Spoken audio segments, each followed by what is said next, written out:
masisigo ba't ganto? Ginaganapan ko lang na natural, tsaka inagapan ko na mautal. Nilawan sinugal, ginapang minahal. Katagalan natutunan ko rin tumagal, tsaka alam ko naman na inaabangan na sana tabangan yung papakawalan para di naabangan. Kaso nga laban naman ang alabang kinalakihan na galingan ng galingan, kaya nakasanayan ko makabuo na madiin. Di ko na malayo na malayo na malayo na palayo, narating patay ako na pailing. Mga naniwala di ko pwede biguin, di ko pwede pakitaan na bitin. Mga tinga na kalang busugin ko pa din kahit kabisado na kalitiin. Alam ko na may mata na nagbabantay kung paano ako sasablay, matyagang nag-aantay kung kailan ako tatamlay at lalaylay. Yung mga laway na makita ako na mahina, umay na manirang alay na manghila, kasi nga walang pinakitang hindi pa matay.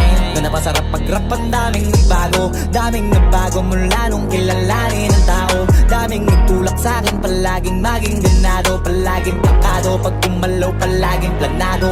Daming pasabog, kailangan pag malawak ang sakop, ikaw din ang talo sa laban. Pag nabalot ng takot kung saan ka aabot, ako din lahat ng mahahakot. Yung dami ng pagod ay may sukli pag di ka madamot. At kung hindi ko tsinaga, baka nauwi na sa wala. Ganito pala to kalala, kita mo naman na napala. Paano ko hindi ko ginawa, yung iba di makahalata. Malaki na anak kataya, marami na pwede mawala, kaya di na pwede pabaya. Hindi pwede puro mamaya, baka sa huli mapahiya. Totoo na parang himala lang mula sa iba ba tiningala. Matagal ko din na kinapakatagawa, di madapa yung kalidad. Di mo na kita binabano, marami pa nagdududa, puro kilos ang inuuna. Ngayon kita mo namumunga, tumutubo na. Pakarami ko nakukuha, pero di pa rin nalulula.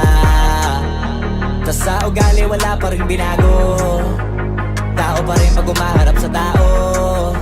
Pero pag usapang rap pa, iba ko literal na may bago kong naabangan sa tuwing may ilalabas na bago. Yan ang ginawang pambawi sa nakikinig palagi, para masalo sila ganahan. Di yung mga bago ko hanapin, yung iba naman nabababawan, pero di na para atupagin. Di kasi nila maunawaan, naimbulsa ko pinapalalim. Kahit pa paano naman naganap ako paunti-unti, gumalaw ng pino, hindi maitatanggi. Iba di na laking munti, pila may anting-anting. Sa galing himalayang kunting, naging kambing sa dami ng hinahin. Naputahe, pwedeng akalaing malaking kantin. Yung iba nakahalata na sa pangalan at plaka, nagiging malala bigla, lalo pag pabaliktad na bignasa.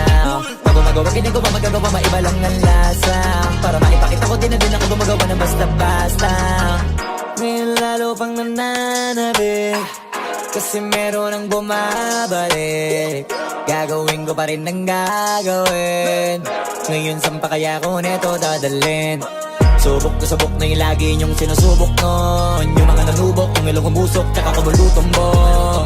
Ito na ngayon yung mga sinabihin yung gonggong. Sa tuktok na kami tumutungtong, ito yung hindi niya matutunton. Tsaka randan nyo na rin pataas, kamay ng pataas kada labas, kahit hindi madalas, palakas pa rin ang palakas.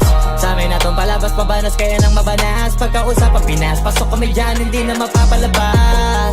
Huwag ka na magtaka ba't nangyari at papano, kasi kitang-kita nyo naman malinaw pa sa klaro. Sarili na lang ang tinatalo, oo wala nang iba halata, kasi nga nung yung uso na iba, o diba yung iba nabura.